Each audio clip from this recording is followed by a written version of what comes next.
Hello everyone. हम लोगों ने कल देखा था सेल वॉल क्या होते हैं और सेल मेम्ब्रेन क्या होते हैं। ये दोनों हम लोगों ने कवर कर लिया था कल के क्लासेस में। तो आज का जो हम टॉपिक कवर करेंगे वो है आपका endo membrane systems. Endo membrane system क्या होते हैं? तो सेल के अंदर जितने भी ऑर्गेनेल्स होते हैं, ठीक है, सेल के अंदर जितने भी मतलब मेम्ब्रेन बाउंडेड ऑर्गेनेल्स होते हैं वो सब क्या होते हैं, वो एंडो मेम्ब्रेन सिस्टम के अंदर ही आते हैं। उसमें जितने भी ऑर्गेनेल्स होते हैं वो सब एक साथ मिलके काम करते हैं। एंडो मेम्ब्रेन के अंदर जितने भी सेल बाउंडेड ऑर्गेनेल्स होते हैं वो क्या करते हैं, एक साथ मिलके काम करते हैं। जैसे उसमें हो गया एंडोप्लाज्मिक रेटिकुलम्स हो गया आपका, और आपका हो गया गोल्गी अपैरेटस हो गया, लाइसोसोम्स हो गया, वैक्यूल्स हो गया। ये सब क्या है, मेम्ब्रेन बाउंडेड होते हैं, ठीक है, ऑर्गेनेल्स होते हैं, और ये सभी एक साथ मिलकर काम करते हैं। सेल के अंदर और भी ऑर्गेनेल्स होते हैं, जैसे आपका हो गया माइटोकॉन्ड्रिया हो गया, और आपका प्लास्टिड्स हो गया, ये सब भी तो है, पेरोक्सिसोम्स हो गया, ये सब भी है। लेकिन ये सब क्या करते हैं, ये सब है तो सेल के ऑर्गेनेल्स नहीं है, लेकिन ये सब एक साथ मिलकर इन लोगों का काम अलग होता है। ये सब एक साथ मिलकर काम नहीं करते हैं, क्योंकि जो आपका एंडोप्लाज्मिक रेटिकुलम्स हो गया, गोल्गी अपैरेटस हो गया, लाइसोसोम्स हो गया, और आपका वैक्यूल्स हो गया, ये सब जो होते हैं ऑर्गेनेल्स, ये सब क्या करते हैं, एक साथ मिलकर काम करते हैं, ठीक है, कोऑर्डिनेटेड काम करते हैं सब। तो देखिए आप एंडोमेम्ब्रेन सिस्टम क्या होते हैं। The endomembrane system is a network of membranes within a eukaryotic cells। कह रहा है यूकैरियोटिक सेल्स के बीच के मेम्ब्रेन का एक नेटवर्क होता है। जो एंडोमेम्ब्रेन सिस्टम होता है वो यूकैरियोटिक सेल्स के मेम्ब्रेन का एक नेटवर्क होता है, झिल्ली का एक नेटवर्क होता है, जो प्रोटीन्स और lipid that works together to modify package and transport lipids and protein. जो लिपिड्स और प्रोटीन्स जो होते हैं उसको क्या करता है, मॉडिफाई करने में, पैकेजिंग करने में और ट्रांसपोर्ट करने में, सबको काम करवाने के लिए एक साथ काम करता है। या तो पैकेज लिपिड्स प्रोटीन्स को क्या करने में, पैकेजिंग करवाने में, मॉडिफाई काम करवाने में, और किसमें, ट्रांसपोर्ट यानी संवहन करवाने में। इन सबको एक साथ काम करवाता है एंडोमेम्ब्रेन सिस्टम। जैसे हो गया आपका एंडोमेम्ब्रेन सिस्टम के अंदर क्या है आपका, endoplasmic reticulum, Golgi body, lysosomes, vacuoles. जो एंडोप्लाज्मिक रेटिकुलम से क्या होता है, आपका गोल्गी बॉडी बनता है। एंडोप्लाज्मिक रेटिकुलम से गोल्गी बॉडी बनता है, गोल्गी बॉडी से आपका लाइसोसोम्स बनता है और वैक्यूल्स बनता है, ठीक है। तो अब हम देखेंगे एंडोप्लाज्मिक रेटिकुलम क्या होते हैं। आई होप आपको समझ में आ गया ना एंडोमेम्ब्रेन सिस्टम क्या होते हैं। अब हम देखेंगे endoplasmic reticulums. Endoplasmic reticulums, endo means क्या होते हैं, इंडो का मतलब होता है इनसाइड, ठीक है, इनसाइड जो किसी के अंदर से। प्लाज्म का मतलब क्या होता है, फ्लूइड, और रेटिकुलम्स का मतलब क्या होता है, नेटवर्क। यानी किसी भी सेल्स के अंदर एक फ्लूइड जो होता है वो एक नेटवर्क लाइक स्ट्रक्चर, किसी भी और सेल के अंदर एक नेटवर्क लाइक स्ट्रक्चर जो होता है उसी को क्या बोलते हैं, endoplasmic reticulums. is a network of membranes inside eukaryotic cells with synthesis of proteins and lipids and calcium storage। क्या कह रहा है कि जो यूकैरियोटिक सेल्स के अंदर एक नेटवर्क होता है, नेटवर्क स्ट्रक्चर होता है, जो क्या करता है, लिपिड को और प्रोटीन को सिंथेसिस करने में हेल्प करता है, और कैल्शियम कार्बोनेट को क्या करता है, स्टोर करने का काम करता है। आई बात समझ में आपको। एंडोप्लाज्मिक रेटिकुलम्स क्या है, यूकैरियोटिक सेल्स के अंदर का एक नेटवर्क लाइक स्ट्रक्चर्स है, जो क्या करता है, प्रोटीन्स को और आपका लिपिड्स को दोनों को क्या करता है, सिंथेसिस करने में। सिंथेसिस का मतलब क्या होता है, संश्लेषण करना। उसको प्रोटीन्स और लिपिड को संश्लेषण करता है, और कैल्शियम कार्बोनेट को क्या करता है, स्टोर करने का काम करता है। जो यहाँ पे हम स्ट्रक्चर से समझेंगे, ये आपका हो गया सेल मेम्ब्रेन, ठीक है, ये आपका सेल मेम्ब्रेन्स हो गया, ये आपका हो गया मान लीजिए न्यूक्लियस।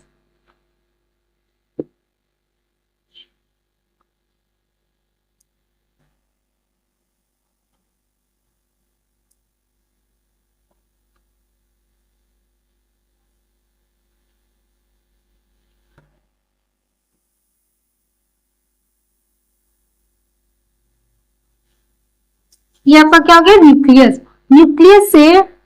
न्यूक्लियस का जो आउटर मेम्ब्रेन होता है, यहां से एक ऐसे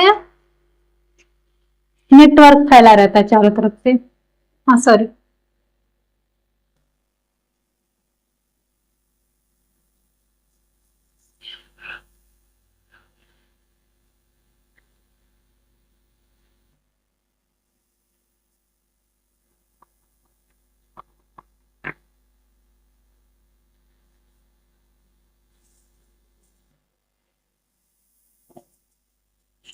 ठीक है, ऐसे नेटवर्क होता है। यही क्या आपका है, एंडोप्लाज्मिक रेटिकुलम से ही है।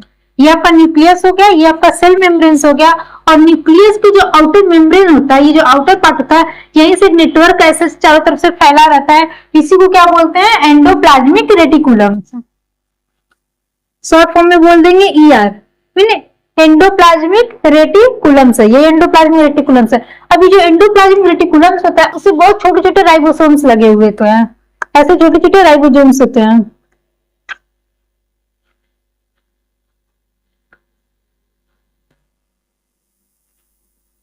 ठीक है, इसमें छोटे छोटे ऐसे राइबोसोम्स लगे होते हैं। ऐसा नहीं कि जितने भी एंडोप्लाज्मिक रेटिकुलम सब पे ऐसे लगे रहेंगे, कुछ साइड पे लगे होते हैं, कुछ पे नहीं लगे होते हैं। तो जिस साइड में आपका एंडोप्लाज्मिक रेटिकुलम पे ये राइबोसोम्स लगे होते हैं उसको क्या बोलते हैं, rough endoplasmic reticulums. Rough endoplasmic reticulums इसको बोलते हैं, जिसपे क्या होता है, एंडोप्लाज्मिक रेटिकुलम्स पे क्या होता है, राइबोसोम्स लगे होते हैं। ये राइबोसोम्स कौन सा होता है, 80S टाइप। ये राइबोसोम्स आपका कौन सा होता है, 80S। राइबोसोम्स 2 टाइप के होते हैं, बताए थे आपको, 70S टाइप के और 80S टाइप के। तो जो इस पे राइबोसोम्स होता है वो 80S टाइप का होता है। 80S टाइप का राइबोसोम्स होता है।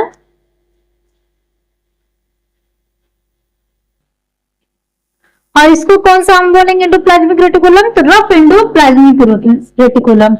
रफ एंडोप्लाज्मिक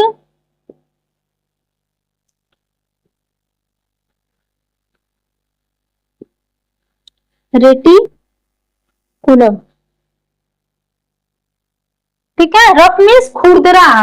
कैसा है, ये खुरदरा है, ये प्लेन नहीं है। और ये क्या है आपका, स्मूथ एंडोप्लाज्मिक रेटिकुलम, क्योंकि इस पे कोई भी राइबोसोम्स नहीं लगे हुए थे, इसलिए इसको बोलते हैं smooth endoplasmic reticulum. SMOOT, smooth, ER, smooth endoplasmic reticulum. जैसे हम बता दें आपका सड़क है, ठीक है, ये मान लीजिए ये आपका सड़क है, नहीं यहाँ पे नहीं, सॉरी। सड़क क्या होता है, सड़क है, सड़क पे क्या होता है कि अगर कहीं कहीं पे सड़क थोड़ा बहुत टूट जाता है तो वहां पे लोग क्या करते हैं, बनाने वाले, रिपेयरिंग करने वाले होते हैं, तो जहां पे सड़क आपका टूटा रहता है वहीं पे थोड़ा मेंटेनेंस कर देते हैं। ऐसा नहीं पूरे सड़क को मेंटेन कर देते, तो कहीं पे मेंटेन कर देंगे, जहां थोड़ा थोड़ा रहेगा तो वहां पे। तो जब हम अपना व्हीकल्स, जितने भी साधन से, वाहन से जब जाते हैं, तो जहां पे थोड़ा ऊंचा रहता है, जहां रिपेयरिंग होती है वहां थोड़ा उछाल होता है, फिर उसके बाद जहां सही रहता है उसमें नीचे होते हैं। तो ये क्या होता है, खुरदरा है, जो बराबर नहीं, प्लेन नहीं है, वो आपका क्या होगा, खुरदरा है। तो ऐसे आपका ये रफ एंडोप्लाज्मिक रेटिकुलम होता है वो खुरदरा होता है, प्लेन नहीं होता है। और जो सिटी वगैरह में, जो शहर में होता है, वहां क्या रहता है, वहां की सड़कें क्या होती है, एकदम प्लेन होती है, स्मूथ होती है, जहाँ पे चलने पे क्या होता है, हम एकदम आराम से चले जाते हैं, वहां पे थोड़ा भी ऊंचा नीचा नहीं होता है, तो वो क्या होगा, स्मूथ हो गया, वहां की सड़क पे स्मूथ होती है। और जो गांव में होती है तो वहां पे कहीं भी थोड़ा बहुत सड़क क्या होता है, टूट फूट जाता है, तो लोग उतना ही तो रिपेयरिंग करते हैं, बाकी आते रिपेयरिंग नहीं करते। तो वहां पे जब वाहन से हम लोग कहीं जाते हैं तो क्या होगा, ऊपर नीचे हम लोग को धक्का लगता है, तो वो क्या होगा, रफ एंडोप्लाज्मिक, रफ हो गया, रफ मतलब खुरदरा है वहां का सड़क। और जो शहर में क्या हो गया, वो एकदम से क्या है, स्मूथ होता है, इसलिए इस पे राइबोसोम्स नहीं होता, बहुत ही प्लेन होता है, एकदम स्मूथ ही होता है, इसको स्मूथ एंडोप्लाज्मिक रेटिकुलम बोलेंगे। और इस पे क्या होता है, राइबोसोम्स लगाता है, इसलिए इसको क्या बोलेंगे, रफ एंडोप्लाज्मिक रेटिकुलम। ठीक है, और जो इस पे राइबोसोम्स लगे थे, राइबोसोम्स होते हैं, रफ एंडोप्लाज्मिक रेटिकुलम से क्या बना आपका, गोल्जी अपैरेटस। गोल्जी अपैरेटस क्या होते हैं, तो पहले इसका डेफिनेशन, इसको गोल्जी बॉडी को बोलते हैं, गोल्जी अपैरेटस को और क्या बोलेंगे, गोल्जी बॉडी बोलते हैं। आई बात समझ में। तो गोल्जी अपैरेटस क्या होते हैं आपके, और cell organelles found in most eukaryotic cells. और cell organelles found in most eukaryotic cells, कहता है जो ये गोल्जी अपैरेटस होता है वो ज्यादातर किसमें होता है, यूकैरियोटिक सेल्स में पाया जाता है। इसका क्या काम होता है, तो processing and packaging centres for proteins and lipids and deliver to the right places for proper cellular function. ये यूकैरियोटिक सेल्स में पाया जाता है। ये प्रोटीन्स और लिपिड्स को क्या करता है, सिंथेसिस का, ये भी प्रोटीन और लिपिड को सिंथेसिस करता है और प्रोसेसिंग करता है। मतलब क्या है इसका, कि जो प्रोटीन्स और लिपिड्स होते हैं वो पहचानते हैं कि कौन से लिपिड प्रोटीन मतलब अच्छे हैं, वो सेल्स के अंदर जा सकते हैं, जो नहीं है हमारे लिए, उसके लिए सेल्स के लिए हेल्पफुल नहीं है, अच्छा नहीं होता है, हार्मफुल होता है, उसको क्या करते हैं, वो बाहर ही रहने देते हैं, अंदर नहीं ले जाते हैं। तो इसका काम क्या होता है, गोल्जी अपैरेटस का पहचानने का काम करता है, मॉडिफाई करने का काम करता है, प्रोसेसिंग करता है उसके बाद प्रोसेसिंग कर लेता है, पहचान लेता है, फिर उसको पैकेजिंग करता है और उसके बाद उसको सेलुलर फंक्शन के लिए, प्रॉपर सेलुलर फंक्शन के लिए उसको अंदर करता है, और जो नहीं सही रहता उसको बाहर, फिर उसको बाहर ही रहने देता है, उसको अंदर जाने का काम नहीं करता है। तो ये आपका गोल्गी बॉडी का काम होता है। अब इसकी इमेज से हम लोग समझेंगे। ये आपका हो गया सेल मेम्ब्रेन, ठीक है। ये आपका न्यूक्लियस है, ठीक है। जो इस पे आउटर मेम्ब्रेन पे जो ऐसे ये होता है, ये एंडोप्लाज्मिक रेटिकुलम्स जो होता है इस पे, वो क्या करता है, एक थैली लाइक स्ट्रक्चर बना लेता है। एंडोप्लाज्मिक रेटिकुलम क्या करता है, या एक थैली लाइक स्ट्रक्चर ऐसे बना लेता है, ये थैली लाइक स्ट्रक्चर बनाता है, ठीक है। और इस थैली में क्या होता है, बहुत सारे केमिकल्स होते हैं। ओके, ये आपका सेल मेम्ब्रेन है, और ये आपका क्या हो गया, न्यूक्लियस हो गया। न्यूक्लियस से ये एंडोप्लाज्मिक जो रेटिकुलम्स होता है वो क्या करता है, एक थैली लाइक स्ट्रक्चर बनाता है, इसमें बहुत सारे केमिकल्स प्रेजेंट होते हैं। ये जो आपका होता है थैली लाइक स्ट्रक्चर, ये क्या करता है, ये अपने इस थैली को क्या करता है, अपने आप से अलग कर देता है।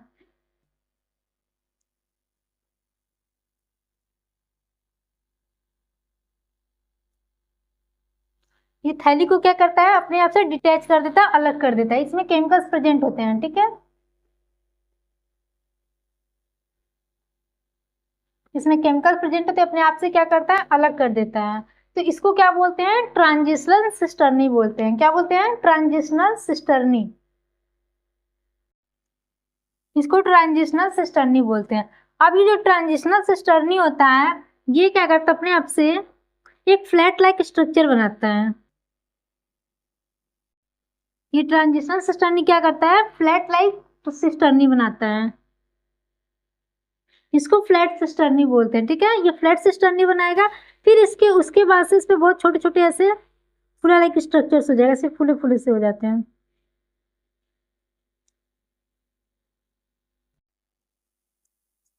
फिर यहाँ से कुछ केमिकल्स प्रोसेस होगा, ये बन जाएगा आपका स्ट्रक्चर, यहाँ पे फ्लैट लाइक सिस्टर्नी बना लेगा। तो यहाँ पे कुछ केमिकल्स प्रोसेस होगा, और केमिकल्स प्रोसेस होकर के क्या होगा, या दोनों वेसाइकल्स को आपस में अपने आप से अलग कर देता है। दोनों वेसाइकल्स आपस से अलग हो गए। अब ये दोनों वेसाइकल्स क्या करेंगे, एक दूसरे से फ्यूज कर लेंगे। दोनों वेसिकल्स क्या करेंगे, आपस में फ्यूज करके एक अलग से स्ट्रक्चर बनाएंगे। फ्यूज करके, और यही क्या करता है, ये बाहर निकल जाता है, फ्यूज करके बाहर निकल जाता है इससे। ये सेल मेम्ब्रेन से क्या करता है, फ्यूज करके सेल मेम्ब्रेन से बाहर निकल जाता है। आई बात समझ में आपको। तो ये क्या करेगा, दोनों आपस में फ्यूज करके एक बड़ा सा वेसाइकल्स बनाएगा। ये वेसाइकल्स को क्या करेगा, अपने आप से बाहर कर, वेसाइकल्स को बाहर करेगा, जो जिसको क्या बोलेंगे, एक्सोसाइटोसिस करना।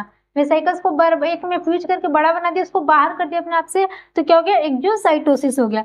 अब यहाँ का जो प्रोसेस स्टार्ट हुआ, यहाँ से जो प्रोसेस स्टार्ट हुआ है, इसको क्या बोलेंगे, फॉर्मिंग फेज बोलेंगे। यानी यहाँ से बनने का, ये इसको क्या बोलते हैं, ये आपका ये जो यहाँ से यहाँ तक का प्रोसेस है, इसी को बोलते हैं गोल्गी एपेरेटस। ये गोल्गी एपेरेटस किससे बना, तो एंडोप्लाज्मिक रेटिकुलम से बना है। तो इसको क्या बोलेंगे, गोल्गी एपेरेटस बोलेंगे, या फिर गोल्गी बॉडी बोलेंगे। गोल्गी बॉडी यहाँ से बनना स्टार्ट हो रहा है, इसलिए इसको क्या बोलते हैं, फॉर्मिंग फेज बोलते हैं, फॉर्मिंग फेज। और यहाँ से बना, और यहाँ पे क्या हो गया, ये मैच्योर हो गया। यहाँ से बना और ये अलग के वेसाइकल्स बन के, तो यहाँ को क्या होगा, मैच्योरिंग फेज बोलेंगे इसको।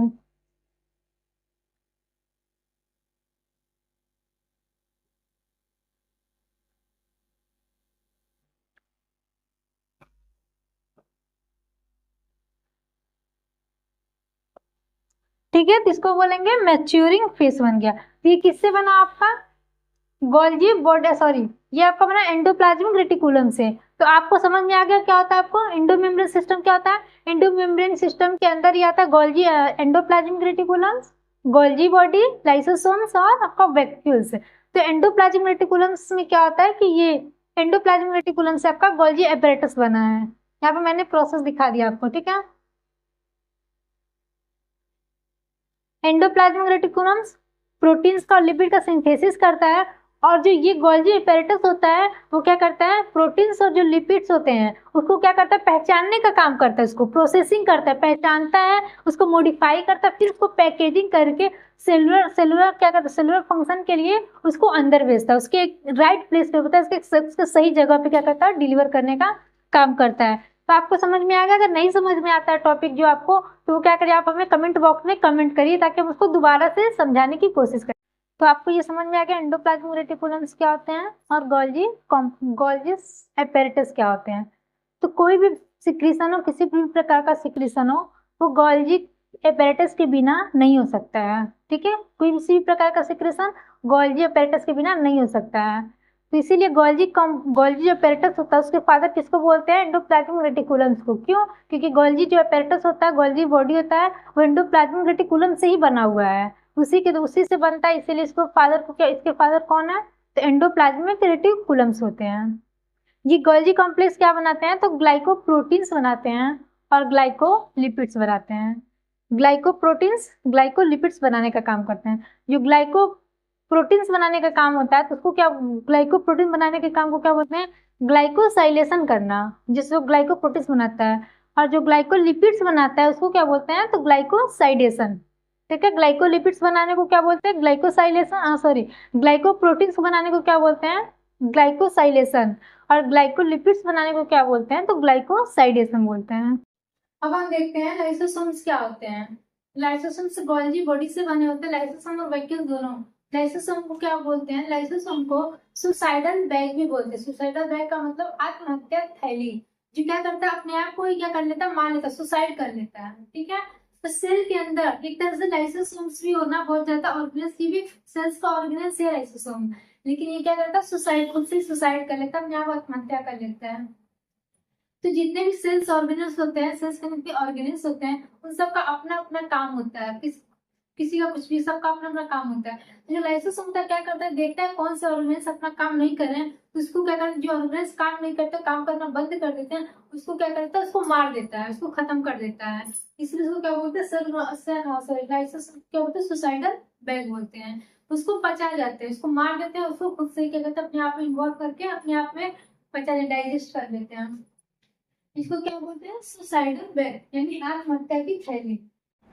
It is a hydrolytic enzyme. Hydrolytic enzyme को हिंदी में क्या बोलते हैं, जल अपघटक एंजाइम। ये क्या होता है, जल अपघटक एंजाइम होता है। कोई भी ऑर्गेनेल्स काम नहीं करते, जो माइटोकॉन्ड्रिया हो गया, काम नहीं किया, वो काम करना बंद कर दिया, तो क्या करेगा, उसको अंदर जल भर देगा, उसको मार देगा, मार के अपने अंदर क्या कर लेगा, पचा लेगा। अगर ये लाइसोसोम्स नहीं होता तो माइटोकॉन्ड्रिया अगर मान लीजिए किसी भी तरह से वो काम नहीं करे, काम करते करते वो मर जाते हैं, तो क्या होता है, वो मर के वो कोशिका में पड़े रहते, कोशिका को क्या करते, एक तरह से खराब करते, उसको इन्फेक्ट कर देते कोशिका को, क्योंकि वो मर जाते, वो वैसे ही पड़े रह जाते हैं। ये लाइसोसोम क्या करता है, अगर वो कोशिका, वो ऑर्गेनेल्स मर जाते हैं तो उसको अपने अंदर क्या कहते हैं, अपघटक कर लेते हैं, अपने अंदर अपघटन कर लेते हैं, उसको डाइजेस्ट कर लेते हैं, पचाने का काम करता है लाइसोसोम, इसलिए उसको बोलते हैं हाइड्रोलिटिक एंजाइम कहते हैं। They can digest invading viruses and bacteria, protecting the cell from infection. ये क्या है, जो लाइसोसोम होते हैं वो बैक्टीरिया को भी क्या कर देते हैं, मार देते हैं। वो बैक्टीरिया जो क्या करते हैं, सेल्स को एक तरह से बीमारियां पैदा करते हैं, सेल्स को इन्फेक्ट करते हैं, तो क्या करता है, उस बैक्टीरिया को मार देता है और सेल को प्रोटेक्शन करने का काम करता है। ये खुद से रिपेयरिंग कर लेता है। कभी कभी ऐसा होता है कि जो लाइसोसोम्स होता है वो अपने आप को सेल्स के जितने भी सबके साथ अपने आप को फाड़ देता है, तो मर जाता है। जितने भी ऑर्गेनेल्स, जितने भी कोशिका होते हैं वहाँ के सारे कोशिका मर जाते हैं। फिर वहाँ से दूसरे कोशिका जो होते हैं वो आपस में हमेशा क्या करते, डिवाइड करते रहते हैं, तो नया कोशिका वो बन जाता है। लाइसोसोम को इसलिए सुसाइडल बैग कहते हैं। लाइसोसोम जो आरबीसी होता है, आरबीसी में रेड ब्लड सेल, उसमें लाइसोसोम्स नहीं प्रेजेंट होते हैं। इसीलिए अगर आरबीसी में नहीं प्रेजेंट होता, आरबीसी अगर मर जाता सोचो तो उसका क्या होता है। इसलिए आरबीसी में जो होता है वो स्प्लीहा, मरने के बाद जो आरबीसी होता है वो कहाँ जाता है, स्प्लीन में स्प्लीहा में जाता है और वहाँ पे क्या होता है, उसका अपघटन हो जाता है। ठीक है ना। और जो आरबीसी का जीवन काल होता है सिर्फ 120 दिन का ही होता है। आरबीसी का 120 दिन जीवन काल पूरा हो जाता है तो क्या करते हैं, स्प्लीहा में चला जाता है और फिर वहां से उसका अपघटन हो जाता है। बाकी जितने ऑर्गेनेल्स होते हैं उसका अपघटन करने का काम कौन करता है, लाइसोसोम। कभी कभी लाइसोसोम क्या करता है, अपने आप को ही फाड़ देता है, अपने आप को पूरी तरह से खत्म कर देता है, इसीलिए उसको सुसाइडल बैग कहते हैं। अब नेक्स्ट देखेंगे वैक्यूल्स। वैक्यूल्स क्या होता है, जिसको हिंदी में बोलते हैं रसधानी। रसधानी का मतलब जिसमें रस भरा हो, रसधानी का मतलब जिसमें रस भरा हो। हमारे बॉडी में, हमारा बॉडी जो है उसमें 65% पानी है, तो जो 65% हमारे बॉडी के अंदर पानी है तो क्या पूरे शरीर में फैला हुआ है। तो जो पानी शरीर में है, जो इंसान कोई बहुत ज़्यादा हैवी होता है, बहुत मोटा हो जाता है, तो लोग कहते हैं ना इसके अंदर बहुत ज़्यादा पानी भर गया है। तो पानी उसके बॉडी में नहीं भरता, पानी उसके सेल्स में भरा होता है। जो सेल होता है, सेल्स के अंदर जो वैक्यूल्स होते हैं, ये वैक्यूल्स क्या करता है, पानी को स्टोर कर लेता है। बॉडी के जितने पानी होते हैं उसको स्टोर करके रखता है। ये प्लांट्स में भी पाए जाते हैं और एनिमल्स में भी पाए जाते हैं प्लांट। लेकिन यही है कि हम लोग का जो एनिमल्स में वैक्यूल्स होता है वो बहुत छोटा होता है, और जो प्लांट्स में होते हैं उसमें वैक्यूल्स बड़ा होता है। इसलिए पानी, जब भी पेड़ पौधों में बहुत ज़्यादा पानी की नीड होती है, उसमें पानी डालो वो सोखते जाता है। क्यों? क्योंकि उसमें वैक्यूल्स बहुत बड़ा होता है, तो उसमें ज़्यादा क्षमता होती है पानी को ऑब्जर्व करने का, और हमारे अंदर वैक्यूल्स बहुत कम, हमारा छोटा होता है। Vacuoles are a membrane bound cell organelles found in both plants and animals. जो प्लांट्स और एनिमल्स दोनों में पाया जाता है, ये पानी को क्या करता है, एब्जॉर्ब करके रखता है।